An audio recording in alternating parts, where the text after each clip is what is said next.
علامات کبریٰ کا ذکر، بڑی علامتیں جو کہ بالکل خرق عادت کے انداز میں ہوگی، جن کا معاملہ جو ہے وہ آپ کے ناپ تول میں نہیں آ سکتا، آپ کی کیمسٹری فزکس اس کا جو ہے وہ نہیں کر سکتی، ادراک ہوگا یہ قیامت کی۔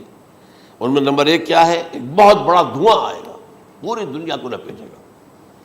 نمبر دو، دجال کا ظہور ہوگا، جو اپنی خدائی کا دعویٰ لے کر آئے گا اور بنوائے گا۔ اس کے ہاتھ میں ہو جائیں گے، قبضے میں ہو جائیں گے سارے ذرائع پیداوار کے۔ اس کی طرف بھی پہلا قدم اٹھ چکا ہو، ٹرپس کے نام سے معاہدہ ہو چکا ہے۔ کوئی ملک اپنا بیج پیدا نہیں کر سکتا، یہ بیج ہم نے ڈیولپ کیے ہیں۔ ان کے ڈیولپمنٹ سے پہلے تم ایک ایکڑ سے کتنی گندم لیتے تھے، آج کتنی لے رہے ہو؟ کس بنا پر؟ جینیٹکس کا جو کام ہم نے کیا ہے اس کی بنا پر ہو رہا۔ ہاں تو ہمارا حق ہے، اس کی رائلٹی ہمارے پاس آنی چاہیے۔ لہذا صرف ان اداروں سے، ملٹی نیشنل سے خریدا جائے گا بیج، اور بیج بھی وہ دیں گے وہ کہ جس سے جو فصل اگے گی وہ بیج نہیں لا سکتی، وہ بیج کا کام نہیں کر سکتی۔ جیسے آپ کو معلوم ہے کہ آپ کے ہاں جو گوشت کھایا جاتا ہے مرغے کا، تو مرغا وہ جو ہے اس میں، مرغا ہو یا مرغی ہو، اس کے اندر کوئی وہ کیفیت ہی نہیں ہے۔ ان کے انڈے جو ہے ان سے آپ بچے حاصل نہیں کر سکتے، ہے تو انڈا، دیکھنے کو تو انڈا ہے، لیکن وہ بنڈا جو ہے اس سے بچہ تو نہیں حاصل کر سکتے۔ ایسے ہی وہ گندم کا بیج لیں گے، نظر آئے گی گندم، لیکن اس کے اندر وہ صلاحیت نہیں ہے کہ اس سے جو فصل اگے گی اس کا نتیجہ جو ہے وہ بھی آپ لے سکیں۔ یہ ہونا ہے، اللہ جانے، قدم اٹھ رہے ہیں ادھر۔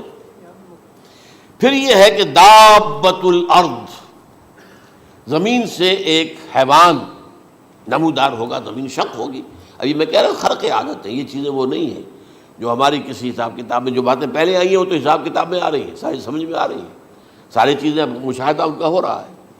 لیکن یہ ہے کہ دابۃ الارض، یہ کہتے ہیں کہ کوہ صفا، اس میں تو نہیں ہے حدیث میں، کوہ صفا پھٹے گا اور اس میں سے ایک حیوان دابہ وہ ظاہر ہوگا، تو اسی لیے فرمایا ہے وَإِذَا وَقَعَ الْقَوْلُ عَلَيْهِمْ أَخْرَجْنَا لَهُمْ دَابَّةً مِّنَ الْأَرْضِ تُكَلِّمُهُمْ، تو ہم اندر سے پیٹ کے چیر کر زمین کے پیٹ کو ایک حیوان کو برآمد کریں گے جو انسانوں سے بات کرے گا، گفتگو کرے گا۔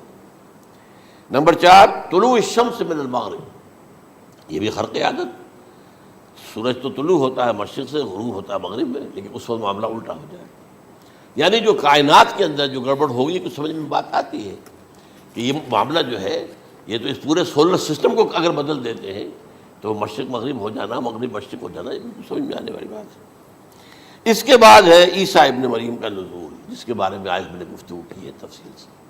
یہ نزول ہونا ہے، یہ علامات قیامت میں سے حضور نے بیان فرمایا ہے، اور قرآن مجید کی جو اصطلاحات ہیں اس کے حوالے سے میں نص قطعی جو ہے وہ میں آپ کے سامنے رکھ چکا ہوں۔ پھر یاجوج ماجوج کا ایک معاملہ ہے، یہ میں ابھی اس وقت زیادہ اس پر بات نہیں کر سکتا۔ حضرت عیسیٰ علیہ السلام کے نزول کے بعد دو کام ہوں گے،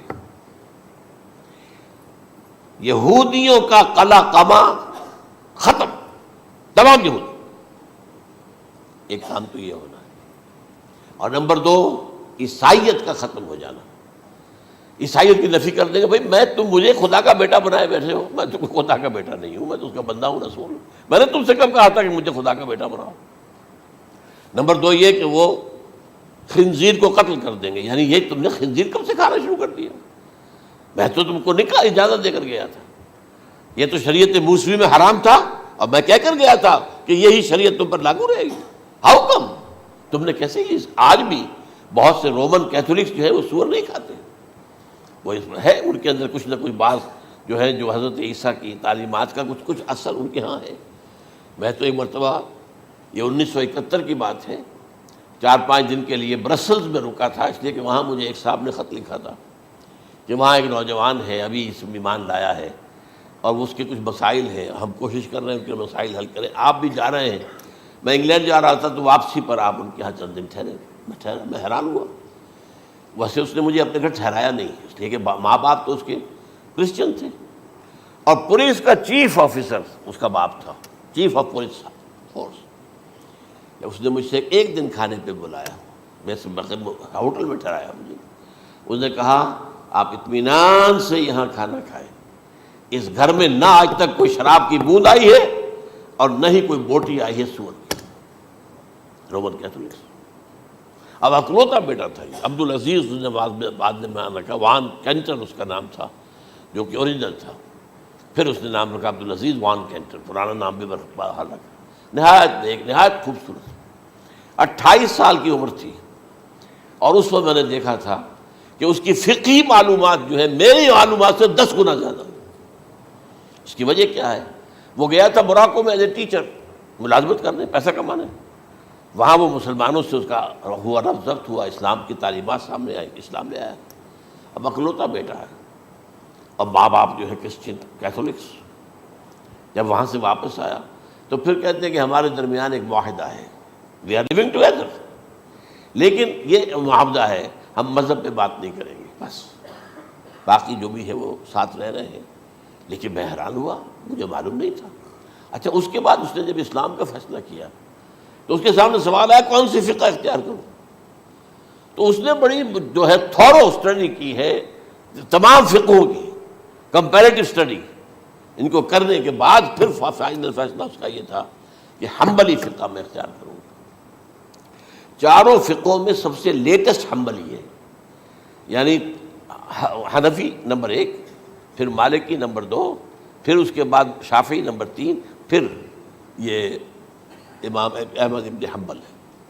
اور امام احمد ابن حنبل کے زمانے تک احادیث بہت بڑے پیمانے پر جمع ہو چکی تھی، جبکہ ابھی حضرت امام ابو حنیفہ کے زمانے میں کوئی اتنا زیادہ جو ہے حدیث کا بھی ذخیرہ نہیں بنا تھا.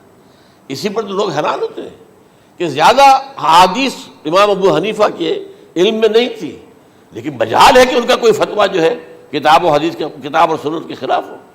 اگرچہ انہوں نے صاف کہا کہ اگر تم پاؤ کوئی ایسی سچی حدیث، پختہ حدیث جو میری کسی رائے کے خلاف ہو تو میری رائے کو دیوار پر دے مارنا اور اس صحیح حدیث کی پیروی کرنا.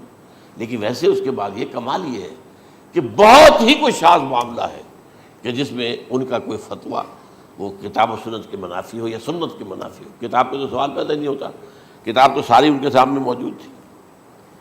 اس کے بعد یہ ہے کہ یاجوج ماجوج، اصل میں بتا رہا تھا آپ کو کہ جب عیسائیت بھی ختم ہو گئی، یہود ویسے ختم ہو گئے، استیصال ہو گیا، جڑ کٹ گئی. اب عیسائیت گویا کہ اسلام میں ضم ہو گئی. عیسائیت مذہب ختم، یہودی خود ختم. اب یہ طاقت کتنی ہو جائے گی؟ تقریباً 2/3 دنیا آ گئی. تمام اب عیسائی 2 ارب کے قریب ہیں، 1 ارب 90 کروڑ ہوں گے، یا مسلمان بھی 1 کروڑ 50-60 لاکھ ہیں. دونوں کو جوڑ لیجیے کتنے ہو گئے؟ 6 ارب کل آبادی ہے. لیکن اس کے بعد آتا ہے یاجوج ماجوج کا خروج. یہ یاجوج ماجوج میرے نزدیک چائنا اور رشیا ہے. ان کی مجموعی طاقت اتنی ہوگی اور یہ اس طرح آئیں گے ہر اونچائی پر سے اترتے ہوئے، پھسلتے ہوئے. جیسے 1962 میں جب وار ہوئی تھی بٹوین چائنا اینڈ انڈیا 1962 میں، تو وہ اس وقت کا نقشہ مجھے آج بھی اخبارات میں پڑھتا تھا تو یاد، waves after waves of Chinese soldiers were coming down the slopes of Himalayas. یہ تو وہ ہے نا جن کی تعداد کا کوئی حساب نہیں ہے. اور رشیا اور یہ مل کر جو ہے، میرا اندازہ یہ ہے کہ جب پہلے ملحمۃ العظمیٰ ہوگی وہ عیسائیوں اور مسلمانوں کے درمیان، اس وقت یہ دونوں پاورز نیوٹرل رہے گی. لیکن غالباً یہ بات طے کر لیں گی کہ ویپنز آف ورلڈ جو ہے ماس ڈسٹرکشن، یہ استعمال مت کرنا. اگر یہ ویپنز آف ماس ڈسٹرکشن استعمال کرو گے تو ہم میدان میں آ جائیں گے. اس میں وہ جنگ جب ہو چکے گی، پھر حضرت عیسیٰ کو فتح حاصل ہو جائے گی، اور پھر یہ کہ یہودیت ختم ہو جائے گی، عیسائیت بطور مذہب ختم ہو کر اسلام میں ضم ہو جائے گا. پھر وہ 40 برس کا عہد حکومت ہے حضرت عیسیٰ علیہ السلام. لیکن جب یہ فتح ہو جائے گی ان پر، اب یاجوج ماجوج آئیں گے اور اتنی تعداد میں آئیں گے کہ بحیرہ طبریہ جو ہے اس کا سارا پانی پی جائیں گے. یہ تو اگر آپ کو کبھی اندازہ ہو یا کوئی آپ جانیں ان لوگوں کو جو ان چینیوں سے واقف ہیں، وہ کہتے ہیں زمین پر ہلتی ہوئی کوئی چیزوں سے وہ چھوڑی چھوڑ کے کھا جائیں گے. جہاں وہ جاتے ہیں ایز اے لیبرر، وہاں کے جو سارے کتے ہیں ختم، ساری بلیاں ختم، ہر شے، وہ جو سانپ کھاتے ہیں، ہر چیز کھاتے ہیں. اور یہ تمام ایسٹرن کنٹریز کے اندر ہوتا ہے. بڑی ڈیلیشیس ڈشز ہیں یہ، سانپ وغیرہ وغیرہ. اور یہ جس طرح کھا جائے، پانی پیا ایک قطرہ نہیں رہے گا اس پر. تو پھر جو ہے اللہ تعالیٰ اس وقت جو ہے اس میں ایک ایسی بیماری پیدا کرے گا، یہ سب مر جائے. یہ معجزے سے ہوگا. یعنی ان کے اوپر فتح جو ہے وہ عام لڑائی کے ذریعے سے نہیں ہوگی، بلکہ اس کے اوپر فتح جو ہوگی وہ اللہ تعالیٰ سے بوجھ. ایک بیماری پیدا ہوگی، سب مر جائے گا. اور اس کے بعد اللہ تعالیٰ ایسے پرندے بھیجے گا بڑی لمبی لمبی گردنوں والے، وہ ان سب کو کھا جائیں گے. جیسے ہمارے ہاں گدھ ہوتے ہیں، وہ ان کو صاف کر دیں گے. ورنہ تو یہ ہے کہ پوری دنیا کے اندر جو بدبو اور جو پیدا ہوتا معاملہ اس سے، تو اس نوع انسانی کی بقا ممکن نہیں تھی. ان کے خاتمے کے بعد پھر یہ ہوگا کہ حکومت اسلامی جو ہے پوری دنیا میں حضرت مسیح علیہ السلام کی ہوگی. 45 برس وہ رہیں گے. اسی میں وہ کہلن بھی آ جائے گا، وہ فی المہد و کہلن جو میں نے شروع میں بیان کیا تھا. اسی میں پھر یہ ہے کہ وہ شادی بھی کریں گے، ان کی اولاد بھی ہوگی. اور پھر ان کا انتقال ہوگا تو حضرت حضور صلی اللہ علیہ وسلم کے حجرے میں، وہیں پر جہاں حضور اور ابو بکر اور عمر رضی اللہ تعالیٰ عنہم دفن ہیں، وہیں پہ ان کو دفن کیا جائے گا. اور قیامت کے دن حضور فرماتے ہیں کہ میں اور یہ تینوں ساتھ نکلیں گے. تو یہ ہے حالات و واقعات. بہرحال اس میں یہ ہے کہ یہ نوٹ کر لیجئے کہ جہاں تک ہمارے ہاں آج کل کا معاملہ ہے، میرے نزدیک میں یہ کہنے پر مجبور ہوں، جو رفع و نزول مسیح کو نہیں مانتا وہ کم سے کم منکر حدیث ضرور ہے. میں اس سے کم کا فتویٰ نہیں دے سکتا. اب یہ ہے کہ جو لوگ مہدی کو نہیں مانتے ان کا معاملہ میں مختلف سمجھتا ہوں. چند منٹ لے رہا ہوں آپ کے اور، اس لیے کہ ان کی حدیثیں صحیحین میں نہیں ہیں، بخاری مسلم میں نہیں. اور یہ کہ بہرحال ان کا معاملہ جو ہے وہ ایسا نہیں ہے حضرت عیسیٰ کا.